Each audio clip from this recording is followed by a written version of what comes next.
Today's episode is brought to you by Zoe, the queen of taste, the first of her flavor, the cruncher of chips, the breaker of games. It's high noon.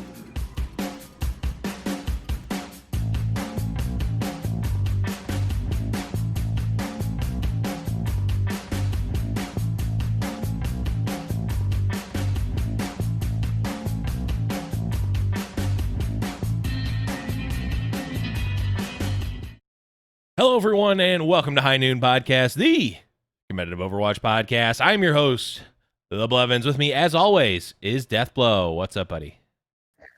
Oh, I'm sorry, I just woke up. Overwatch, all the 3-0s put me to sleep this weekend, Blevins. Doing good. How are you, my friend? Oh, you know me, classic Florida Mayhem and London Spitfire fan. I'm wearing all the gear of my favorite teams, the Florida Mayhem. Yeah, And got. I certainly have zero pieces of NYXL gear on because that certainly wouldn't be a team that I'd root for. That's for sure. Yeah, your team sure is having some human struggles. That, as a fan of a team that, well, has had nothing but struggles.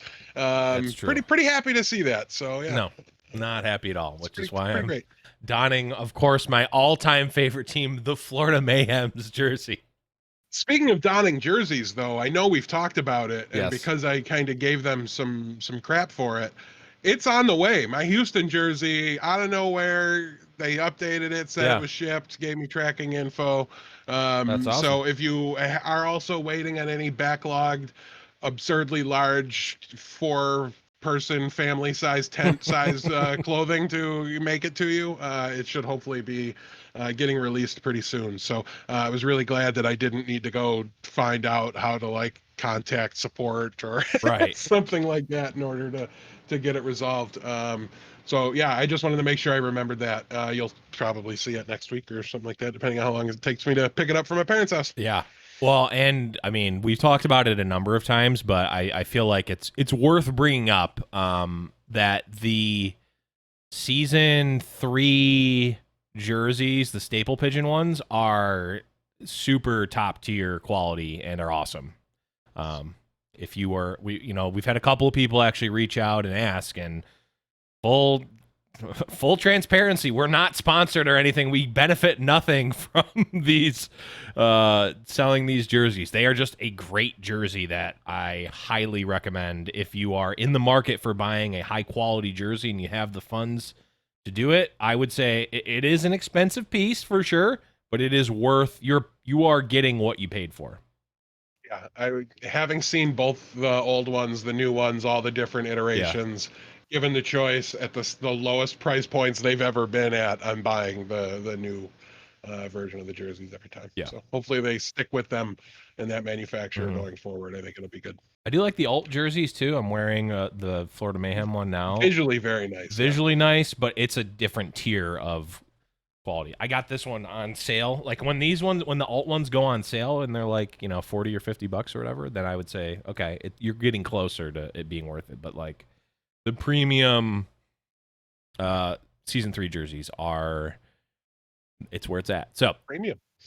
It is premium for a reason, but let's get through a little bit of the housekeeping here. Of course, Blackwatch Report is keeping up on contenders, tier 2, tier 3, tier everything, except for tier 1. That's us. Make sure you're checking them out on their feed. Yeah, Blackwatch Report. Yeah, make sure you're checking them out on their channel and on their podcast feed. So if you're looking for more, the meme of supporting tier 2, yes, do that, but also support the tier 2 show, Blackwatch Report, on iTunes and Spotify and everywhere else, as well as Twitter. It might be officially on a Path to Pro roster again. By the way, you might be. I think I'm listed as an alternate for Shrug Off's Open Division team. Oh, so. Nice. So hopefully they need me in the off-tank role and the undefeated diva meme continues, because I always like adding wins onto that particular erroneous and completely irrelevant record that still stands, still undefeated in Open Division and as diva. Yeah. Well, I don't know how to play. Well, you also, I mean, what if the dream is lived and they make it through Open Division and you're just on the roster, and then the team gets picked up and then you're in Overwatch League. You got there. I want to keep my 2-1 contenders lifetime record intact. So as long as I can pull an I'm 37 and level jump, and you know what I mean, I've got to Right. speed run the path to pro, Right. or I'm happy staying in Open Division, I think. Right. Just yeah. Don't need to overstep your bounds. As we're about to get to, there might be an off-tank position for my team. True. I'm just saying. True. I'm happy to ride the pine. Yeah, we'll be talking about that in just a second. But if you haven't already, make sure you're joining the High Noon Podcast Discord, discord.me/High Noon Podcast. The best place to find all of the info, news about the league itself, as well as keeping up to date with what we're doing as well. But as you alluded to, Death, let's move into It's high news. I'm amazed I pressed the right button. We've got some. We'll start off with the story that you alluded to, Death. Spree has left the Houston Outlaws. What are you taking on that? Are you gonna miss him? Absolutely. I mean, he's up there in the greatest mascots of all time conversation with Swoosh, with some of these other guys. With Swoosh and with Gritty. Right. I mean, I say that really sincerely hoping that it's received with the level of respect that we actually mean it. Like, I don't mean that to be disrespectful to Spree. Right. When I call somebody a mascot, I typically am saying that the fan base really likes them. They're a fun personality. They're somebody that really have a tangible, positive impact on the team, even if it's not one of the 6 players sitting down on the stage and actively participating. It's been a while since we've used that term, so I just want to refresh its meaning. It's not actually taking a shot at anyone. I get why it could be perceived that way, it's taking a shot, but it's an Anna shot. You're healing with that shot. Right. So I mean, he is somebody kind of similar to how you, I think, heard Nevix talked about, like when he left San Francisco. What a great teammate. We're going to be I think Spree's probably in a similar boat on Houston. Just never really found a way to break into the roster and play a lot for an extended period of time. And now with Meko there, he's not getting in. Right. He needed to move on in order to find somewhere else to go with his career. And he felt like this was the right time to do it. So shout outs to Spree, and hope he finds a new home, whatever he plans on doing, whether it be coaching, content, a different game, or really anything like that. So looking forward to seeing where he goes with his career. Yeah, and I'm thinking of a different I'm thinking of a different player that we're going to talk about in a second, or in a little bit, that is on the coaching staff. So yeah, Spree's gone. Hopefully, I mean, he was a character for sure. So hopefully he'll find his spot, and we're wishing him the best for sure. Okay, let's move on here and talk about Crystal joining the Guangzhou Charge as a 2-way player. How big is this, Death? I mean, it's a big yikes. This is a player, and I don't know the best way to present and really openly and just talk about what Crystal did in his time in the Hangzhou Spark. And he basically lied about an illness in his family, left the U.S. to go back home to have sex with his girlfriend. And I don't know of a better way to really explain what happened, but that's essentially exactly what happened. This is a player who's actively being sued by his former Overwatch League team. For some ridiculous amount of money too, right? Isn't $2.1 million US dollars. That's the equivalent. And it's funny, there was some back and forth in the Discord about that, and people were talking about the Spark like they did something wrong, or I was grimy, and it's like, no, that's they didn't go AWOL and lie about an illness. And it just really bothers me that people look at Hangzhou like they did something wrong in this exchange. You don't file a suit for the amount of money that the player is going to be fined for, right? When you have a player under contract like this, there's penalties, there's things built into it, probably you know, if you look at it like an NFL contract, literally every team meeting that you miss or are late for, there's a fine amount that gets associated with it. Right. And we don't have the transparency into these contracts, but you can mark that off in the high noon bingo square that Yep. we said the word transparency. So Yep. we'll give you that much at least today. And so we have to assume that these contracts are pretty similar. So Right. I'm guessing not showing up for a full season amounts to roughly $2.1 million worth of penalties. Fines. So Yeah. that's what the lawsuit's for. It'll go into arbitration. It will be settled for a lesser amount Right. that will be agreed upon by the courts that they deem to be fair. Right. And you know what? It should be like really debilitating. He signed a contract. It's not the company is not evil because they're Right. going after the value of it. I mean, how are they supposed to do anything other than to file that lawsuit for what the penalties outline Right. as they're owed? Oh, Because they have contracts with how many other players, and they want those players to, honor them and live up to right. them. And it's got to be what happens. It's got to be what's going forward. Now, we talked last week. This is WYA was signed as a two-way player for Guangzhou, so this is another addition to that roster. They're really going to be revamping that academy team, it looks like. So really, really happy about that. Glad to see that continuing. And listen, all the issues aside, this is great for the org, right? Now they're theoretically going to be from back home where Crystal lives, so he won't have to be separated from anybody, and Right. hopefully that works out for him and he's able to fulfill his obligations and be a valuable part of that organization and contribute. And also, he's going to have some pretty heavy bills he's got to pay. So it would be good for Right. him to be drawing a salary and Yeah. working To again. work. Yeah. I do think it's kind of crazy he signed as a two-way player, right? That indicates they might want to use him. Maybe that's by virtue of, hey, we are all playing from home right now. We would just want to have the ability to pull him up if we need him. We know Right. he's got the mechanical skill to play at that level. If that's the case, it makes a lot of sense. I hope it fits. I hope it works out.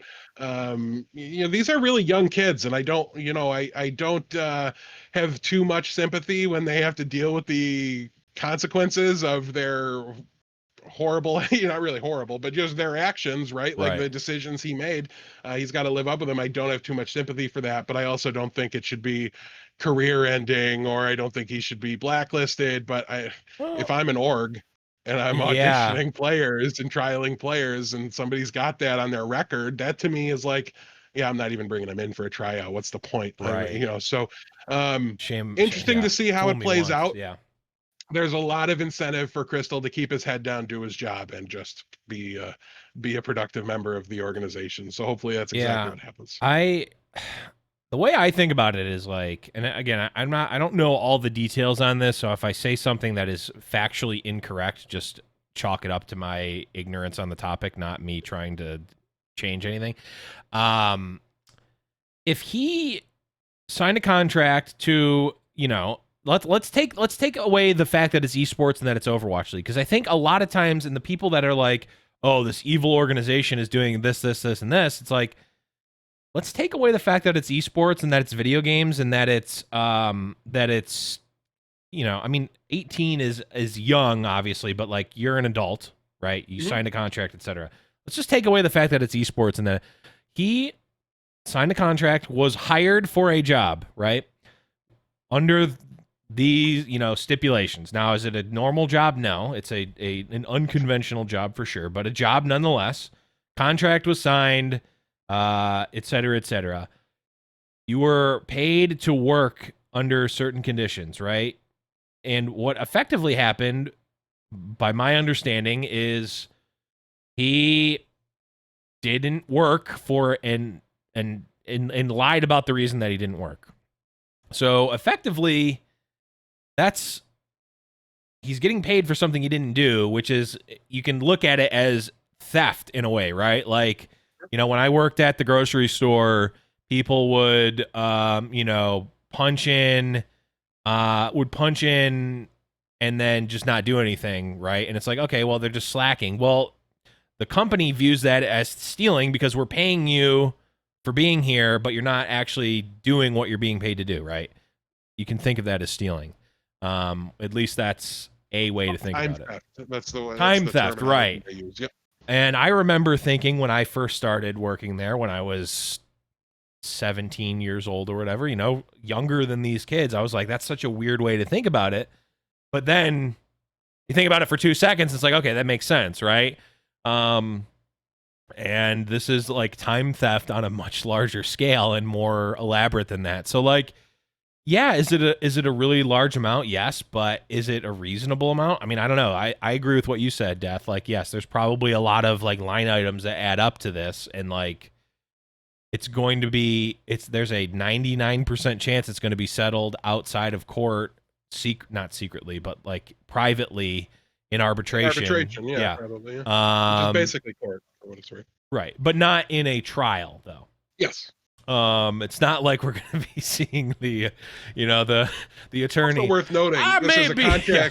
This is a contract between a Chinese company and a Chinese citizen. Right. We know we're using That's U.S. true. legal terms and stuff. I have no idea how that's going to go. And to be honest, being an international league, that's way outside of our pay grade. Right. Whether that leads to something being unfair or what have you, take it up with the Chinese government. Just open up TikTok, type it into the app, and they'll read it. They'll get around to it. Okay.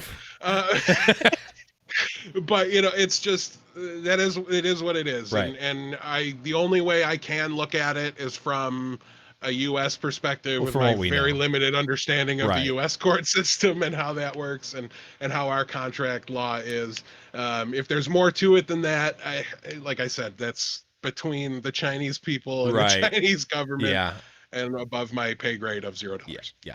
Well, if this gets down into bird law, then all of a sudden I might be. I've seen most of the episodes of It's Always Sunny. So yeah, we're pretty versed in bird law. I am imagining a small town lawyer just coming into this big courtroom defending Crystal, being like, I may just be a small time esports lawyer, but I do declare. Okay, I don't know why he's. That's what I imagine Ryan Morrison sounds like now, even though we know what he sounds like and have met him multiple times. Hey, that interview. And he's also not from a small town. He's from New York City, and lives in LA now. So arguably the least small towns you could be a part of. But maybe he's changed over the years. I haven't talked to him in a while. Maybe he now sounds like a Kentucky caricature. What's the rooster from? Foghorn Leghorn. Yeah, that's what he sounds like. Yeah, he sounds like Foghorn.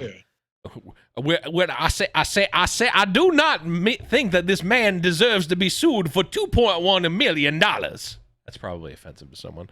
Mostly cartoon chickens. So before we get sued by cartoon chickens, we're gonna get DMCA'd by Warner Brothers. Yeah. Long story short. Fought by the cartoon chicken from Family Guy. Oh God, that is the dumbest gag ever, but it's amazing. I mean, you at that point, I mean, that's the whole MO of Family Guy, right? Is like, it's so dumb, but once you get to a point, you just have to, like, the dumber it gets, the better it gets. Like, if you quit at some point, it's all for naught. And that's the premise of this show. Exactly. Let's move on here and talk about Spazzo joining the Toronto Defiant as an assistant coach. Again, a void being filled that has been essentially there since Bishop left. There's been sort of a lack of coaching staff, at least in some cases. So it's nice to see an actual official coach, even if it's only an assistant coach, put in for Toronto. Death, do we know anything about Spazzo? We know he's going to very specifically have a role as a scout within the organization. Oh, okay. There was another role, I'm blanking on it. This tweet is unavailable. Okay, Toronto. Rip. Anyways, yeah, it'll be an assistant coach. I believe it was like player improvement and scouting or something along those lines. So I personally love when they kind of qualify their job positions with, like, this person will be working in the scouting department, stuff like that. A little bit of transparency. it really does help. And as a fan of the organization, you wanna be able to see that. Right. If the signings this offseason don't work out, I know who to blame. Right. No, I'm joking, but I mean, yeah, we great do. to see. We love. I mean, kind of. We love seeing coaching staff added to teams. It's always great to see, and I think especially hirings in this department are great to see amid COVID and everything going on with the Yes. pandemic and all that stuff, because it tells you a little bit that there's still cash flow coming into the Mm-hmm. teams. They're still doing okay. And as people that care about the long-term health of the league, that's a very positive thing to see. So Yeah, always good. I mean, we've talked about it for years now. Always good to see coaching ads for OWL teams. Okay, the last bit of news that we're going to be talking about here is our two retirements from the Atlanta Reign. The first is Kodak has retired. Kodak has retired as a player and will now be moved to the coaching staff. And our meme lord, our longtime player, BabyBay, has retired from the Overwatch League. I mean, Death, this has got to be pretty big improvements for Atlanta Reign's chances moving I've forward. never Right? known a team to practice addition by subtraction quite so much. I want to clarify that a little bit as well, because on his way out the door, that sounds like a shot at BabyBay, and it's really not. Right. He performed well. He played pretty Yep. well this season. He was not a massive problem for the Atlanta Reign. He was, however, a player that didn't really seem to fit on the roster anymore Right. in Erster's place. He seemed to be playing a little out of his role and still performing well. It's just because you take out an MVP caliber player in Erster and put in somebody like BabyBay doesn't mean BabyBay's playing poorly or is Right. bad. It just means I think your team is worse because of that change. And Right. and again, that's not a slight on BabyBay, as it sounded probably like a lot this season. He's a player I'm going to be a little sad to go. One, Yeah. because I completely called shot at his trade to Atlanta to begin with, so he's a little special to me because of that. I saw that fit, I saw it working, and then it happened, and I love being right. So that there is that, but also just, I mean, he's a fun Yeah. personality to Mm-hmm. track. He had the fun meme exchange with Sideshow a little bit ago that we were talking about, BabyBay challenge. and got a lot of enjoyment out of. And yeah, and I seem to remember going on a rant at the end of last season, or at the end of the first season, I think it Right. was, Yep.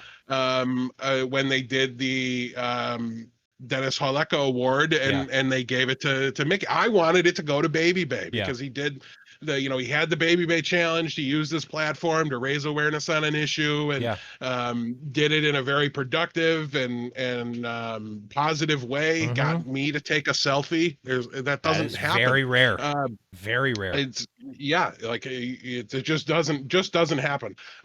So props to him for all the good he did there. I look forward to seeing where he decides to go. There's a lot of rumors about the FaZe Valorant roster or something like that. I don't Mm. know. I have no problems discussing rumors and things like that for games we don't cover. Right. So yeah, happy to share that little tidbit of information if you didn't know.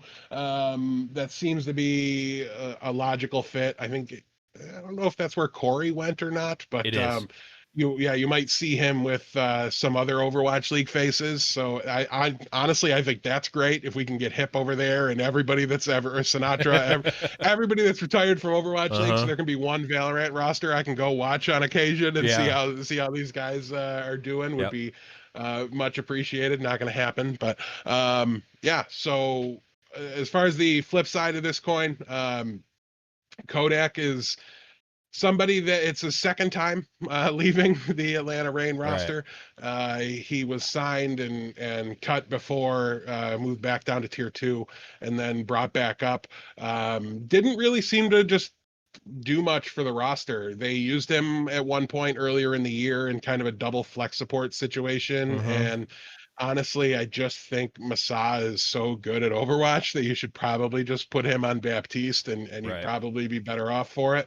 But Yeah, so I honestly I think this takes away some options from the Atlanta Reign coaching staff that I think may have shot themselves in the foot, similar to when Fisher left Seoul last season. Like I thought, as good as Fisher is and as talented as he was, and I thought he was the best main tank option for the team. I sure did. I sure was positive switching every week and every match Right. was the wrong call. So we saw Erster in for every map this weekend, and maybe not the exact results the team wanted, although the results you could expect, a 3-0, and then oops, they lost the map, so they were done from their Yep. second match instantly. So glad to have that trend continuing. Yep. But yeah, so I think long term this will be all positive for Atlanta, Mm-hmm. especially as we move into a meta game where Genji and pure projectile is much more needed. I think you were going to see the Erster BabyBay sub kind of happening Mm-hmm. organically. But who knows? Because we would have thought that every week of the season prior Right. to that. So Right. it's really hard to say. But yeah, I think this is a case where they're streamlining their roster as the season goes on, deciding who they want to play where, and that's why the Kodak retirement was either allowed or happened or what have you. I don't Mm-hmm. know what ability these teams have to block retirements or what have you. It's got to Right. be some protection from it in some case. But yeah, I don't know. They Kodak's gone, whether it was Right. Regardless of how it something happened. Atlanta participated in, Yeah. and I think that just leads to more play time for the best players on the roster. So Yeah. hopefully it's a benefit for them. Yeah, I think overall you hit the nail on the head. It's going to be positive overall for Atlanta, and I mean, again, to echo what we said about Toronto, adding more coaching staff is good, especially like players going into coaching staff. I think is very important because like you've got like what it's like to be a player. Like we can talk all day about what we think the experience of the player is. We don't know, and we're not going to know exactly, um, And because we're also, not going to be there. this player's been involved in every team meeting for since he got Right. signed, and all these things. So he really gets to hit the ground running in his new role. And I think that at least in the short term, right, if you want to use a player that's been in your organization to continue to help your team, and Right. honestly in the same way, right, he played like one or two maps I think at the most. It's not a very big shakeup really to just move Right. him into a position as a coach and Mm-hmm. change his play time. Now he's not spending how many hours a day on his mechanics, so that if he has to go on stage he's Right. up to snuff, and he just gets to focus on the strategy aspect of things Yep. and play for his own enjoyment or what have you. So always love seeing the move into the coaching role, Mm-hmm. and hope it works out for him and for the team. Yep. All right. Last bit of news here we have is that the end of season playoffs format has been announced. It's going to be an online double elimination bracket in both regions. Higher seeded teams will be rewarded with advantages like buys and being able to choose their opponents. The top two teams that emerge from each region will then travel to Asia to compete in a double elimination bracket to determine the OWL 2020 champion. Now, there's some more details in there, and if you want to get the full write up, you can check out the tweet from the Overwatch League and look at their actual write up in their video there. But so, a couple of things to draw from this death is that it's not going to be it's not in the U.S. and it's not on the East Coast, so that's a huge bummer for us. B, it's not even going to be an event like the previous. Fans Yeah, there's not going to be fans there because this or teams, COVID. they're not Right. even going to be in the same building. It's not even in a place, right? But they will be all going to the same region. They'll be going, I believe, to Korea. That'll Yeah. help minimize their ping concerns, Right. and give everybody a level playing field. So, and Mhm. we've all been so hungry for the cross region Right. competition and everything like that. They had to get them all there. The United States is Joker a mess a better word to use Yes. for the current state of the pandemic here? I say that from Why one of not the both? only areas of the country actually under control and seemingly Right. doing reasonably okay with it. For now, at Um, least. for now, yeah, we'll see. But yeah, Going to be a lot of fun to see that play out. There Yeah. is a crazy bracket. The long and short of it here is every team will be participating. They're all going to get an opportunity to try to win their way in, whether it's from a really low. There's huge advantages for the teams that are highly seeded, and I think that's very good and very important, given the challenges of the season. Though we kind of already talked about the every team having a path through the postseason to try to be in that Final Four. It's not ideal, but nothing about this season was going to be ideal. So Right. all that's left is to be fair and to be entertaining. And I think this has a really, really high chance to be both. Yeah. So I reasonably happy with, given everything we've had to balance and work through this season. I'm pretty happy with how this looks here. Yeah, I gotta say that, despite, let's just, like you said, let's say, everything that went wrong and bad with the world, not just Overwatch League, push that aside. And I will say that a positive that's come out of this is that the actual, really hard, a very hard division between the divisions, I think actually makes these grand finals much more exciting and, alluring to watch. Because, yes, previously playoffs are, they're exciting for the, it's the big show, right? That's exciting. But it's we've seen San Francisco versus Vancouver, 3 or 4 times in the season because of stage playoffs and whatnot. So it's not a new thing. It's it's new in the sense that we get to see these two powerhouses come together. And of course, San Francisco wiped the floor with Vancouver in the finals of season 2. But now we're going to be seeing two teams like a traditional, in, baseball or, really most other traditional sports where it's the teams in the finals may have a regular season game or two against each other. That's possible. But I mean, the Super Bowl, that doesn't usually happen, right? You're not playing, the Super Bowl teams aren't necessarily always playing, and then baseball it's less likely. There's 16 teams per conference. You play half of the other conference every year, right? No, you play a quarter of it every year. So you've got 4 games in the other conference. Right. There's a couple flex games. There are some exceptions to that, but So generally possible, speaking, but not likely. right. No, definitely no more than the once, since they're not in your division. But Right. yeah, it's you face the opposite conference a lot less often than you face your own. So there is a little bit of that element of two different, people coming from 2 different worlds or regions. That's not a Right. foreign concept in sports. Yeah. And heck, even in Major League Baseball, there's different rules for the different leagues, right? That is There's true. the American League and the National League, and there's That is true. designated hitters in some of them, and not in. Yeah, I I don't do know think the, that's I don't really know weird. the differences. Yeah, It's super pitchers weird. in the National League actually hit, and there's DHs in the American League. I never really got why there's a difference there. It seems like something that was probably came up in 1906 and was. There's no metas in traditional sports. Stop it. But There literally is. but, in all seriousness, though, yeah, this looks like a pretty solid format. I'm pretty excited. Honestly, my one gripe might be just kind of the general tournament gripe that I have of Yeah. Having them so often makes this a little less special. It makes it look on the surface to be kind of like the same thing that's played out 3 times. Yeah. And the only difference will be the traveling at the end and the Right. Final Four. But yeah, there's its own hype to that, and I think that at a minimum will be very unique, very special, very different. I'm also very curious the time of day they're going to play those games. True. But that is just the beginning of the playoffs talk. We'll be talking more about the playoffs as obviously we get closer to them. Playoffs? Don't talk about it. Playoffs? You kidding me? Playoffs? I wondered if we were getting one of those. I in the middle of it, I had it ready, so I waited to fire it off. Okay, let's move on here, and I think this is the button. Let's move on. It's tournament talk. I'm seriously amazed that I pressed the right button. All right, let's start it off.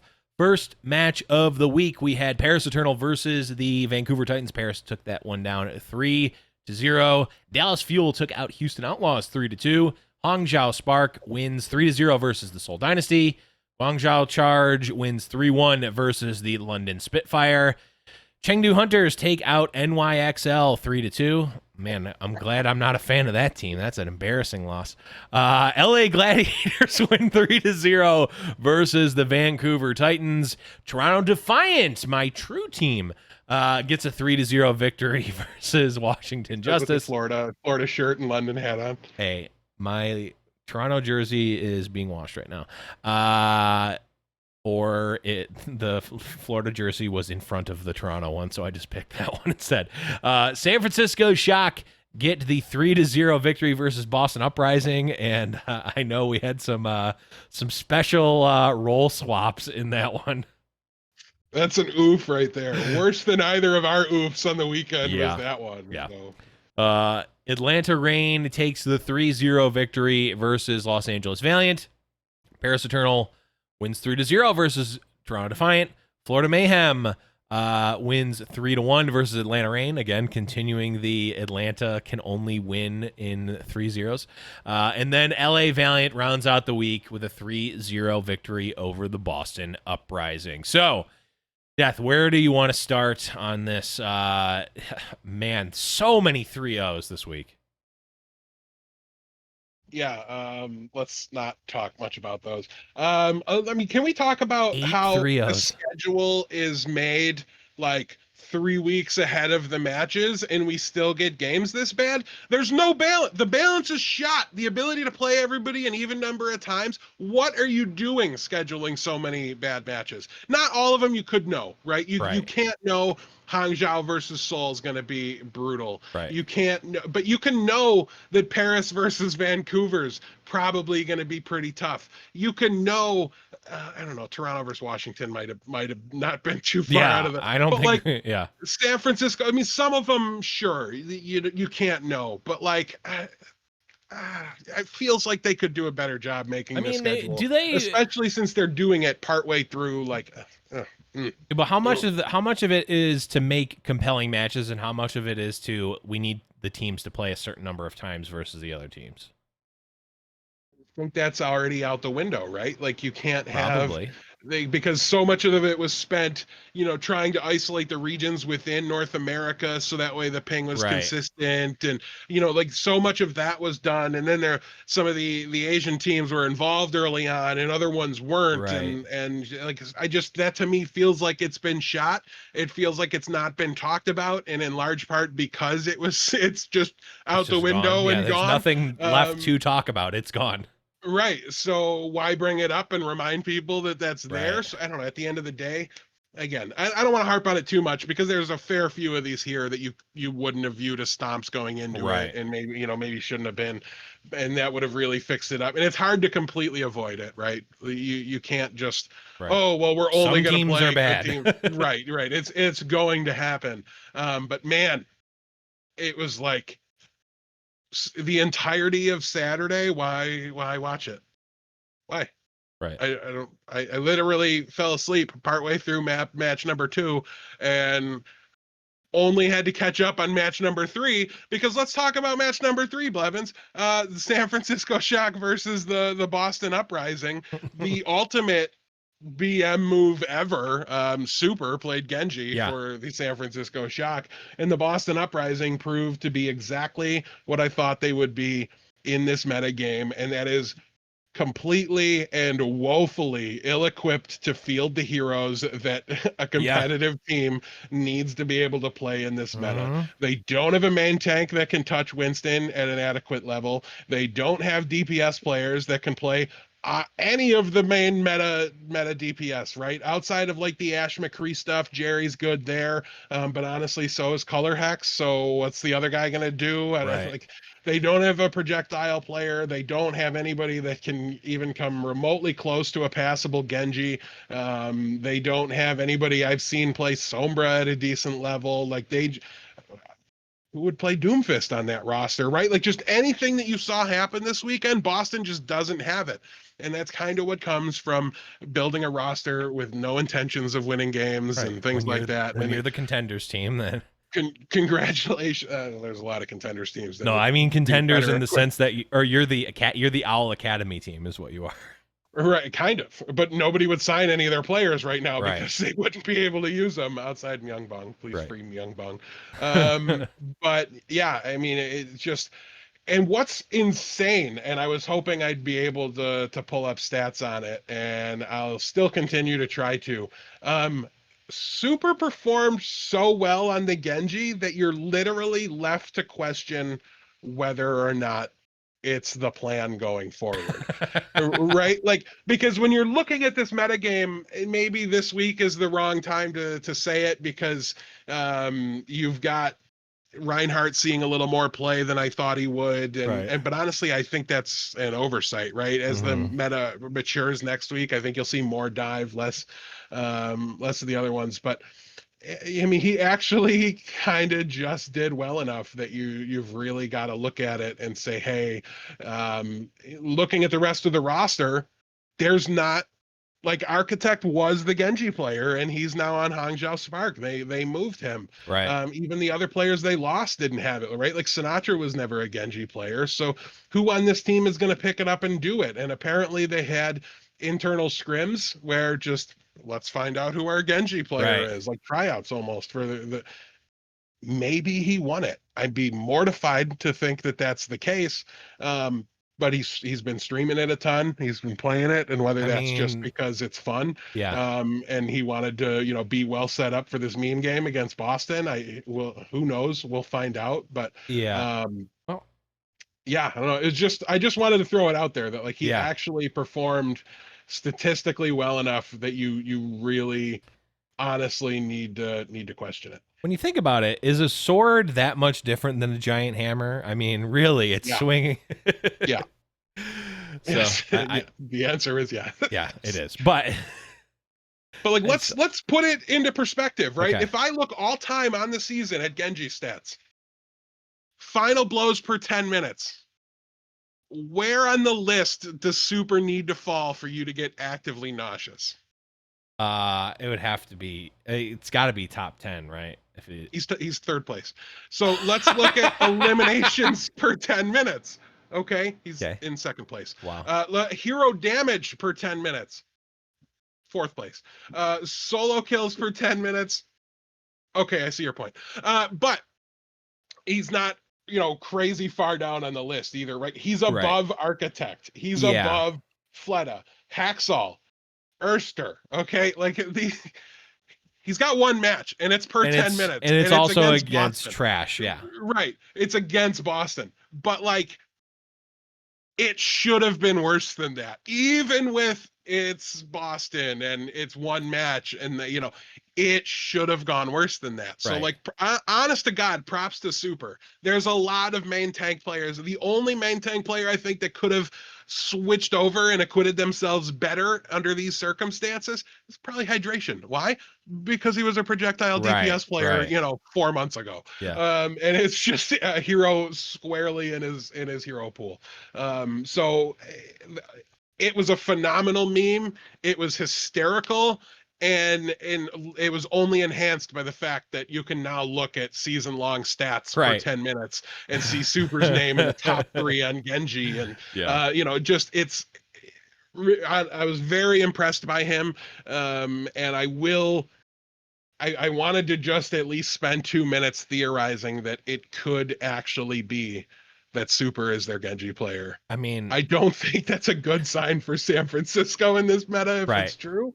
But man, I mean, they've still got all the star power in the world, right? Like it'll still be Striker on Tracer. It'll still Right. be Choi Hyo Bin on the off tank. It'll still be Violet or Twilight on flex support. It's still going to be Moth on, like, there's Right. so much star power here that you can have a player like Super on a role like Genji and just be like, hey, listen, just don't try to do what you see Sparkle do. Right. just be smart. Blade in response to teams diving us so that you don't need to hit all your dash resets Right. perfectly and time every deflect in the world. And you can just swing on the massive bodies that are Right. coming at you. Yeah. You know, You play it like Reinhardt. there is that style of play. You know, it's Yeah. EQO plays it, right? So there's Right. DPS players that play that style. And if you just ask him to do that, I don't know. And I love it, right? Like if they did hold internal trials and tryouts to find out who it is, and you're super and you just got benched and you've got, you know, you're like a stream personality and like, Right. so it all works. This is so much more five head than signing Chipsa was by Philly, because that's a relatively funny meme, but this is better, right? Yeah. Like this is ultimate meme. This is like, we don't trust this guy to shoot guns. Like literally, even when the main tank has a gun in Fusion Driver for Yeah. Orisa, they're like, no, go to the bench. Like Yeah. you can't do this one.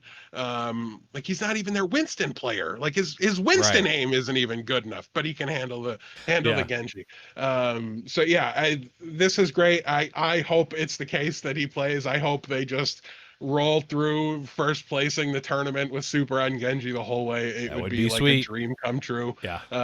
But I'm also at the same time a little more seriously curious who their Genji player is going to be long term. Yeah.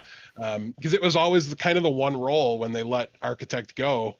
You're like, okay, I can see that they've got somebody, you know, other people that can play the Widowmaker Right. or can do, but like, man, Genji's a little bit that role where like the person has to know life it and has to have a ton of Right. hours on it. And like even somebody that had played it passively on the old, you know, tournaments every weekend, Uh-huh. you know, old esports format, somebody like Linkser, who would be their team's Genji player when it was needed, like he couldn't even quite hack it at the Overwatch Mm-hmm. League level. Like it just looked a little less than. And like, so man, just to see a main tank come out and do it, I don't know. It was great. I sure do hate Boston, so it was great to respect Yeah. standpoint there. Like everything about it was just it was A tier. So Yeah. congrats to the shot, congrats to Super. I hope you're a Genji All Star, doing the reverse hydration, going from Yeah. main tank to DPS instead of DPS to main tank. I mean, even if it's not the main Genji player, every time it's a Genji meta, people are going to be anxiously looking for those starting rosters to get submitted and mouths drooling, hoping that we see Super get put in, because anytime it's going to be like Pine level, right? It's like, man, if Super gets subbed in for a DPS role, it's hype now. Like, when was the last time we had something exciting like that? The last time I remember is Pine, or like if Chipsa ever came in, but you know, or if Sideshow got played.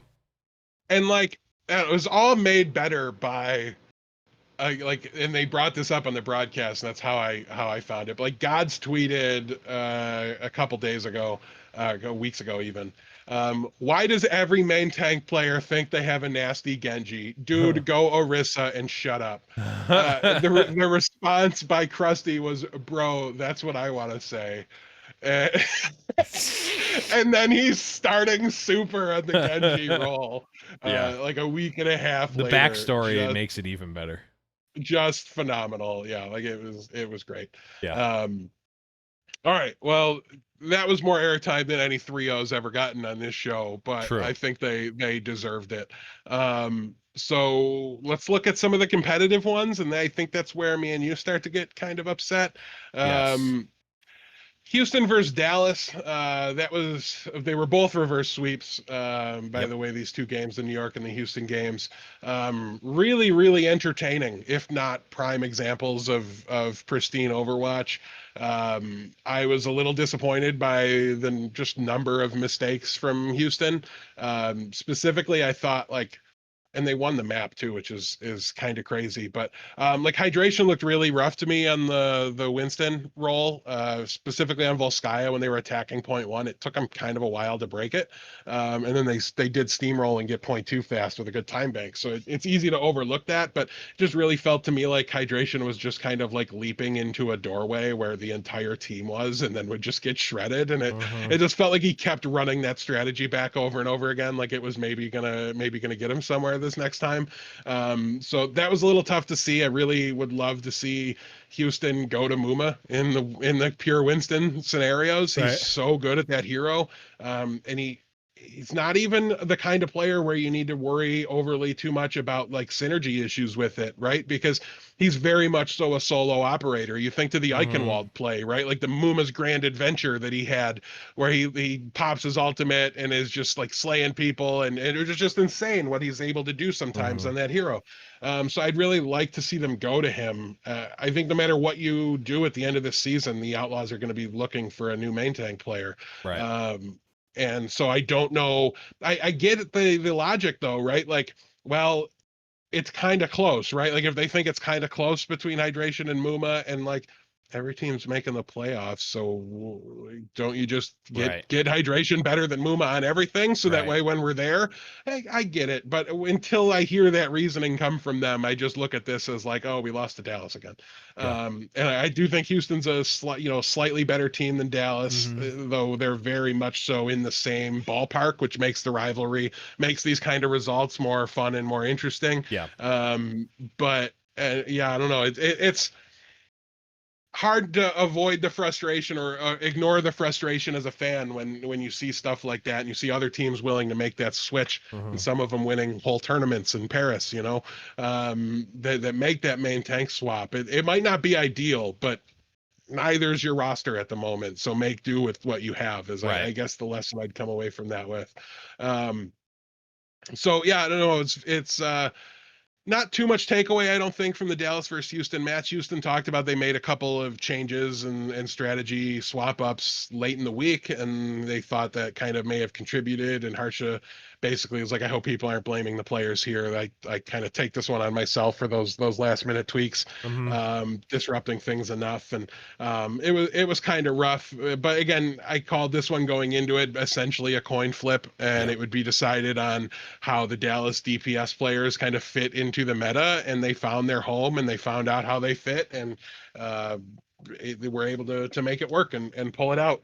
So yeah, congratulations to Dallas there. I don't think we've seen the last of Houston versus Dallas this season. Right. I've got a hunch these teams are going to pick each other if given the opportunity in tournaments, Mhm. so hopefully we see that run back, as it's been lopsided in the win total department for Dallas, but it's been crazy close in the compete level of the Yeah. actual matches themselves. So do hope we get to see that one again. Yeah. It's always nice to see Dallas versus Houston be close because a lot of times, well, at least some of the times we've seen it in both directions not be close. Yeah. Yeah, it was especially early on when Houston was the better of them, Yeah. right? And Dallas was just kind of woefully bad. As a Houston fan, great, you're not upset about it, but Right. you feel more about the rivalry when it's like this, right? When the matches Right. are super close and when it's not going your way, you want to get the vengeance, and you want to get revenge, Right. you want to get vengeance on them. But yeah, I don't know, the other reverse sweep of the week, Blevins, you ready? Yeah. The So hell are they doing, it bro? was it's extremely disconcerting for multiple reasons.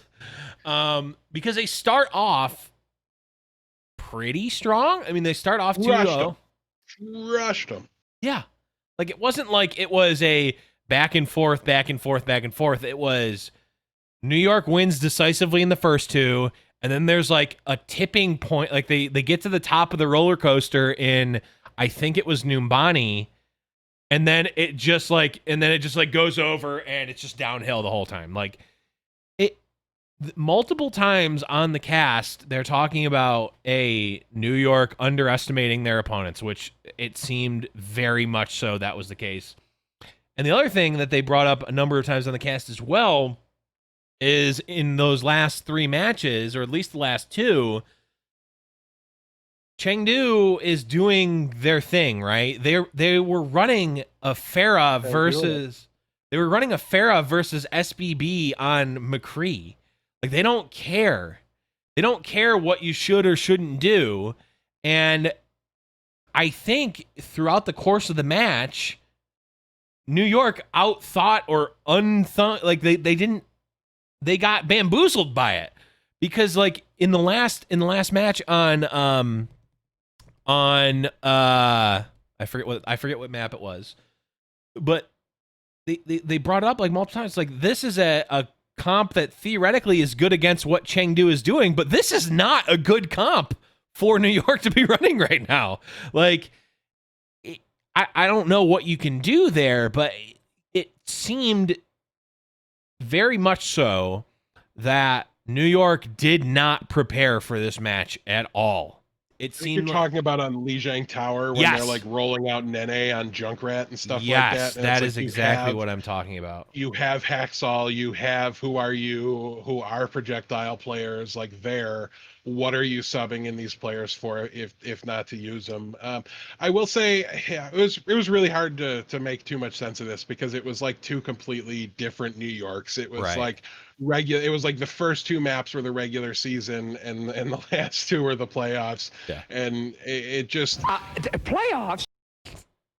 it just was really hard to reconcile and make sense of. And you saw them go to Who Are You on the Genji in this match, and a lot of people I think are going to criticize that because you have Hacksaw there, and I get it, but again, Who Are You's no slouch on that particular hero. I don't think that was the case. It was a mental thing. It was a team synergy equation that spelled the doom here, and I would be really curious to see what New York's scrim schedule and practice time and commitment level looked like in season 1 versus what it looks like now, under the new coaches and all those things. And because that to me is one of the only ways I can logically piece it all together and make sense of what's been a season full of a downgrade from New York here. It really has been.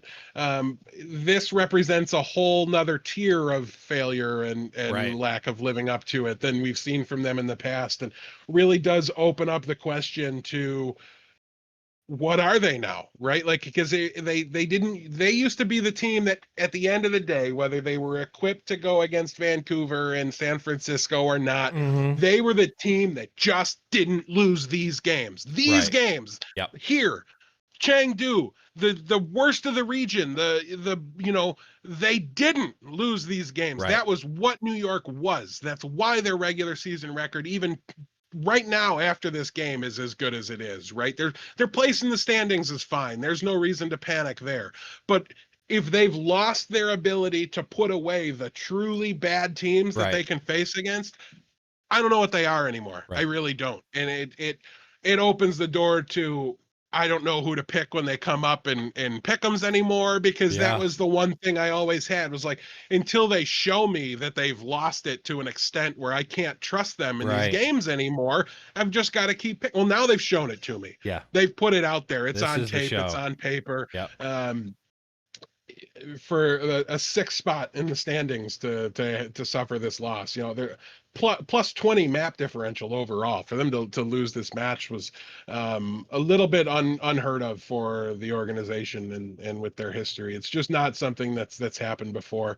It caused a wardrobe change for Blevins, and honestly, it's going to really, I don't know what you're talking about. It's going to really shake the confidence of the team going forward. So how do they react to that? Do they have the leadership in the building to sometimes a loss like that wakes you up and it gets you back, okay, if that's not okay, let's redouble our efforts, let's commit more, let's double down, or it breaks you. And when they lose their ability to compete at the highest level. And so all eyes on New York, I think, going forward as we look at the schedule this coming week, looking to make sure they're on it. They are with not an easy opponent by any stretch of the imagination. So very curious to see how they're going to look, what they're going to do with their roster decisions going forward.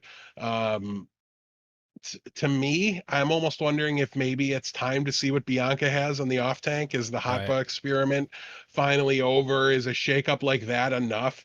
I've said it a lot. I think the main tank difference gets talked about the most. Amongst the impact that a position can have, but especially a team where little mistakes and little issues, like I think happened in New York, right? They died a death of 1,000 paper cuts in this game.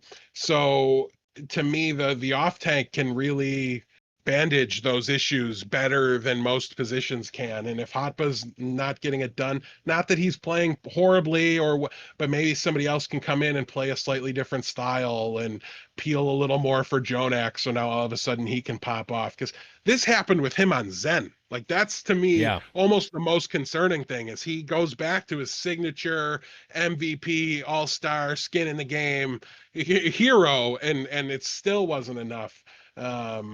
Yeah, I don't know. It was a rough loss for New York, their fans. Thankfully, you guys were mostly probably able to sleep through it, and know the answer as you watched it, because man, it reverse sweeps hit different when you know who won going into them, right? You're like, Right. man, you're watching like, how do they lose this, instead of like, we got this. Yeah. This is over. So Like, this is clinging ours. on It's to hope. done. One map. Oh, it's fine. We did 3-0 them. Who cares? We're winning this decisively. Yeah. Oh no. Oh no. Oh no. Oh no. Yeah. Oh no. Oh no. Oh no. So yeah, that's the one saving grace for New York fans this weekend, is you probably just didn't see Just it. woke You up just to saw it the- after yeah. the fact. Yeah. Definitely brutal, but yeah, I mean, I agree. This is a tipping point for sure. This is a rise to the occasion moment. Are you able to stand up to the adversity of the situation? Losing to a bottom tier team in the region, and do you come out stronger or do you crumble? So we'll have to see. And obviously this upcoming week, which we'll be talking about in a bit, is going to be a huge proving ground for them, and seeing if anything is changing. But with that, Death, let's move on here. And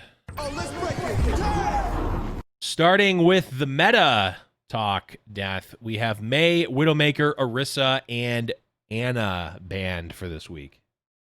Yeah, same bands, 2-week hero pools. So you expect just more of the same, basically. Oh, okay. Probably some, like I was saying earlier, I think as the second week, you'll see less of the Reinhardt, more of the kind of Sombra-based dive compositions with either Genji, maybe a little more Doomfist does come into play. Yeah. But I think Doomfist is best when the other team is playing the Rein Sigma, because you get to go through the shields. You don't have to care about them near as much. You can still assault the backline through them. And I think there is a decent room for like a level 2 of this, to where you just go into a Winston-based dive composition, and your DPS becomes, instead of Sombra Genji, it becomes like Tracer Genji, since you're not needing to like hack shields and things like that. Now the Sombra will stick around if teams go to the Wrecking Ball, which I thought looked pretty strong. But all things considered, I think we saw the meta evolve over the course of the weekend, and I think we have a decent idea of what to expect. A little bit more of the same, with a couple of the teams that had a different take on it probably abandoned that take for what was successful for other people this week. So Don't fix it if it ain't broke. But we'll start with the first match of the week, which is Atlanta Reign versus Boston Uprising. You did hear me say Boston Uprising, and it's Atlanta Reign. So this is predetermined. That the result of this match is guaranteed, right? It's 3-0. It's specifically 3-0. Boston is in it, so they will not win in this meta. So they will not win even a little bit. Yeah. Well, but also Atlanta has to win. Yeah. Atlanta. If Atlanta wins, it's a 3-0. So this is fully predetermined. If I will say this though, if Boston sneaks out a map, the 3-0 thing's done. Like, not even the curse of the 3-0 is strong enough to help Boston after they've broken the map winning issue. No, I don't believe it. So lopsided to me. It'll be crazy. Next up is Florida Mayhem versus San Francisco Shock. Is Florida able to put up a fight against the top team here? I think so. I think this has a chance to be pretty close. I do think Florida has their own issues, right? And that's that their Tracer player and their Genji player are both Yaki. Mm-hmm. And I think BQB being able to play the Sombra helps them, because it gives him a home within the confines of what the metagame will look like. But if this comes down to a battle of like, okay, the best Genji needs to win, one of them has Yaki, who's at the top end Right. of Genji players in the league, and the other one's only shown me super. So Yeah, I the have other to one might be be super. I have to be leery of that Yeah. and think, hey, there's a decent chance this causes some problems for San Francisco. That said, give me San Francisco here in the 3-2. I think it's going to be close because of that issue, Yeah. but again, like Choi Hyopin and like just there's Yeah. so many ridiculously good players for San Francisco. This is why they're so good, because they're elite at so many different positions that Yeah. when they do happen to be inadequate at one or slightly behind in one of them, it's fine. I want to believe in the Florida upset, but I can't in good faith picking. I will go with you, Death. I'm going to go with San Francisco with the 3-1 here. Moving on to the Asia Pacific division, we've got Seoul Dynasty versus Chengdu Hunters. Chengdu off of a hot win versus NY. Death, can they pull it out over Seoul? Yeah. Seoul just got 3-0'd by Hangzhou, who's been like really bad. And this is one of the matches I haven't gotten a chance to see yet on the week. So I will have to look at that one closely and try to figure out what's going to happen there before the matches start for the week. But absolutely. Chengdu showed an ability to get pretty close to the metagame and play it pretty well. Like Jinmu's a pretty solid Genji player. He's really good. The Wrecking Ball is a very viable tank over the Winston here, and Ameng is like the man was on Numbani landing pile drivers on platforms like this, like on light posts. Like I'm not even kidding. To Yeah. like get over the gate, like it was the things he was doing to me were nuts. And I think if more people could play Wrecking Ball in that way, he might actually just replace Winston in this meta. Now that's not going to happen because the tank players just aren't equipped to do it. Right. But I think this is one of those meta games where maybe Chengdu has a bit of a leg up because maybe Wrecking Ball is the correct tank choice for the main tank, and maybe they're the only one with a player that understands and can play the hero well enough to actually pull it off. Yeah. So there is a sizable chance here. You know what? I'm gonna do it. I don't have any other upsets planned for the week, so All right. I'm entering the Chengdu zone, and I'm gonna say 3-1 win over Seoul here. All right. I mean, I'm not gonna take that. So I don't blame you. let's see. We'll go tails. Tails is the number, never fails for Chengdu because I want it to happen, but I'm not taking it. Ooh, and the coin agrees with Chengdu. So coin does agree with you, Death. Takes Chengdu. Next up, we've got Shanghai Dragons versus the London Spitfire. Seems like a tier jump here, Death. With Shanghai being pretty far above London here. Yeah, it's really hard to imagine London being able to pull that one off, though it's just been so long since, like, I still feel like I don't know what the London Spitfire are because they just haven't played very much. But we did see them lose to Guangzhou. They were competitive in that match. But yeah, I don't really view them as having much of a chance versus Guangzhou or Shanghai until they go out there and perform at a similar level to them for more than one match at a time. They've shown the upward ability, the ability to spike and compete and play really well with those teams and possibly beat them. So I won't fall out of my chair if it happens. But yeah, I don't know. Unless Shanghai thinks it's the finals and so they C9 17 times, then they're probably just going to get the W here. Yep, I agree. NYXL on their get right week versus one of the better teams, if not the best team in the division right now, the Guangzhou Charge. I mean, despite me having never been an NY fan, of course, and always having been a Florida Mayhem fan here, I still got to give the 5-0 to NY. It might be a 5-0, but yeah, New York's not going to win this one. Give me Guangzhou here 3-1. Not the matchup you want in the situation New York is in. This isn't how you turn it around. I'll say this though: if New York wins, like that last week didn't happen, it's just instantly over, and This is exactly what I will be saying and lobbying for. Put them right back into where you had them before, which would still probably be behind Guangzhou and Shanghai, but like. Yeah, I don't know. Give me Guangzhou should win this one handily. Flip your stupid coin. I will. Well, we'll go tails never fails for. Your coin of infinite bias. Well, yeah. Tails never fails for New York, of course. No, the coin knows better. It's going for Guangzhou here. Now, one thing with this match I want to put on the radar. Neptuno tweeted today, "Come hang out with me. I need to stay awake so I can sleep in the flight."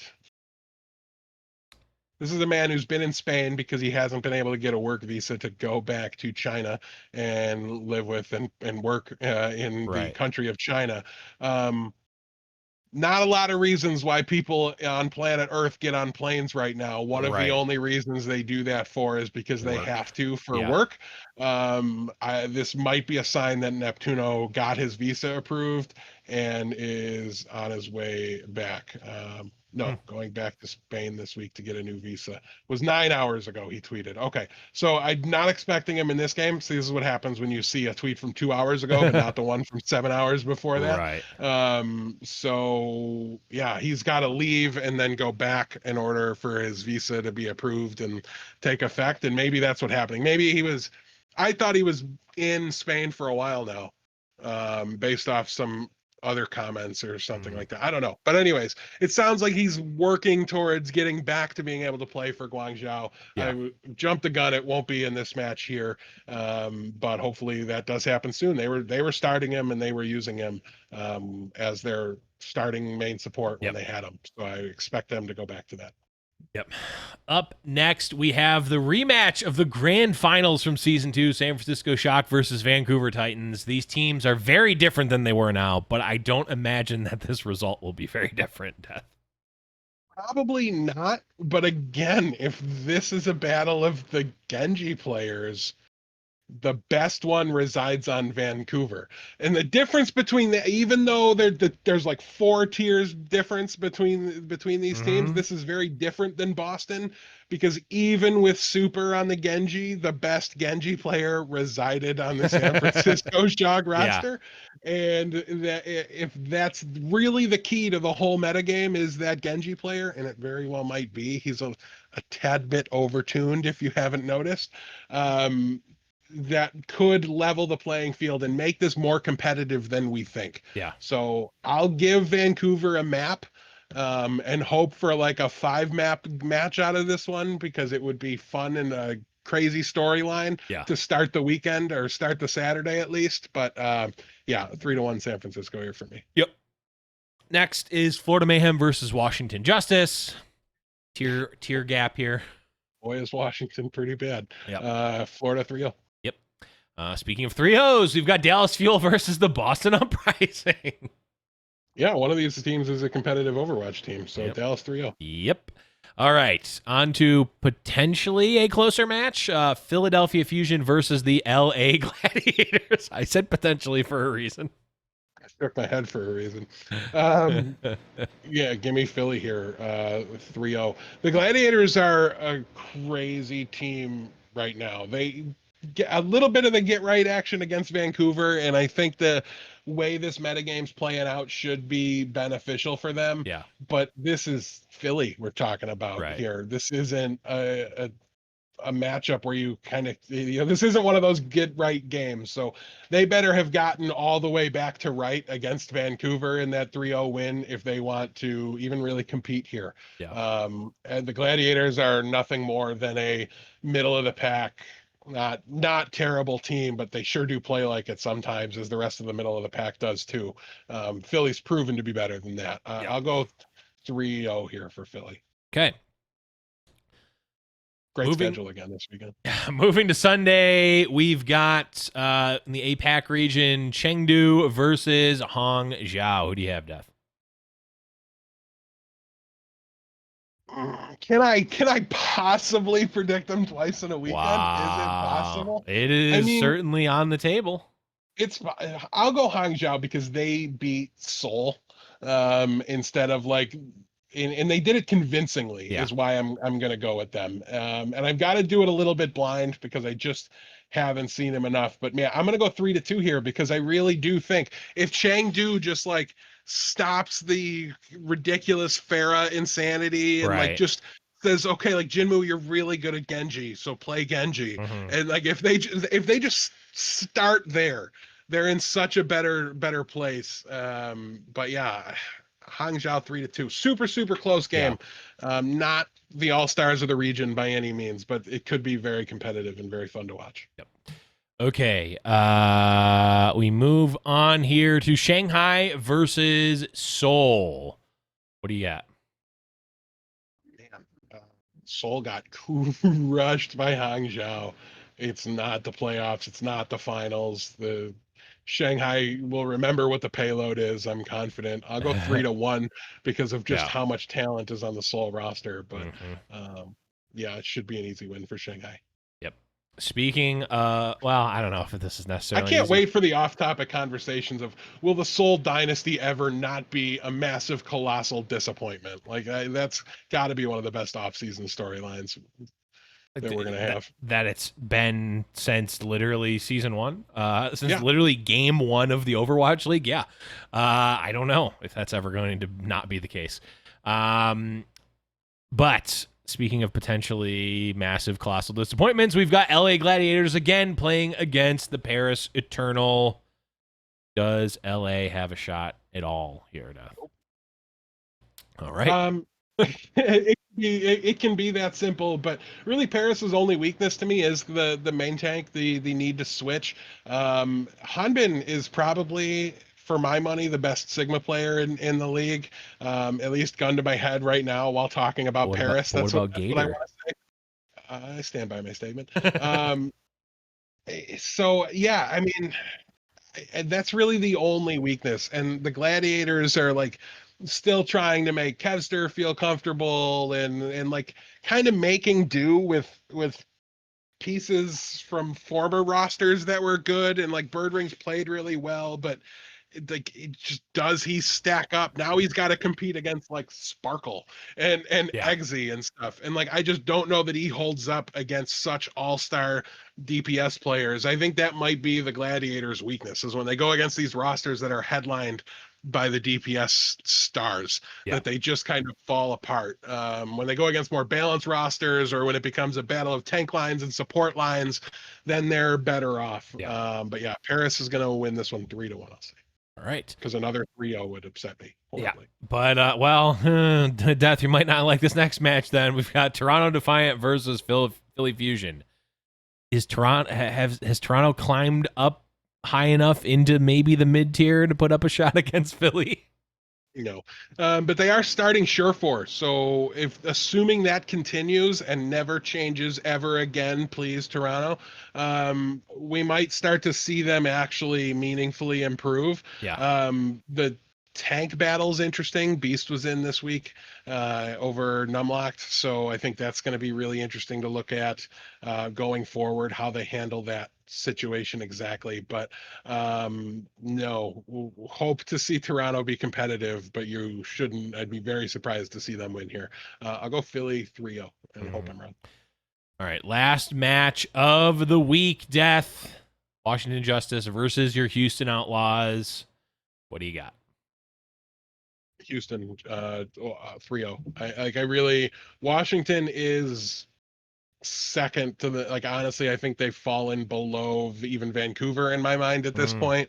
Trying to think, what did they do this past weekend that might have changed my mind? I don't know. No. They got crushed by Toronto. Yeah. Yeah, I think they're ill-equipped for the meta. It's very hard to envision a circumstance outside of playing against Boston where Washington finds success Right. for a while now. So Yeah. Well, we'll you could say that Washington Justice is the worst Overwatch League team in the Overwatch League because it's hard to call Boston Uprising an Overwatch League team. fair. And listen, this is of the 3-0s I've called for, right? Like this is a less likely to be 3-0 dominant. Just putting it in perspective, I know anytime I predict Houston, that gets people gets a couple Beth, people. why typing. are you such a homer all the time? But you know, this is less likely to be a dominant 3-0 than Philly over Toronto or some of the other ones we've called for. But yeah, 3-1. I don't know. I'll be pretty upset in my boys if they fall short on this one here. Well, Death, that is the end of the week, and that's going to be the end of the show. Anything else we want to cover before we get going here? No, but since it's my last time to chat, I'll just say I've been streaming again. I've got some cool stuff going on stream too. It's true. If you're I'm watching low-key a on little bit jealous. Twitch or YouTube, our good friend Thrill Seeker on YouTube, Thrill Uwu, as much as that hurt my soul to say out loud. I'm so glad that you said that. On Twitch, he's a phenomenal VR content creator. Sent me a headset that, fun fact, was formerly owned by one Blazin' Bob himself. And I've got this flight simulator, like throttle and joystick and everything like that. So I'm trying to have a lot of fun doing some VR streams and stuff like that. So check that out if you're at all interested, and check out Drill Stuff. Give him a follow and a like and subscribe on YouTube. He's a really great creator and a great guy and a good friend of ours. And an even greater anime girl. Yeah, facts. If you're into anime girls, watch that guy's stream. Yes. Yes, that was correct. But not a misspeak. On that note, we bid you all adieu. Thank you, everyone, for watching and listening in podcast, YouTube, Twitch world. We really do appreciate it. Again, best place to find us is discord.me/highnoonpodcast. It's got our links everywhere. We're found everywhere that you can find podcasts. You can also support us over at patreon.com/highnoonpodcast. That does really help us out, as well as going over to discord.me/highnoonpodcast. But for Deathblow, I am the Blevins. And remember, it's high noon.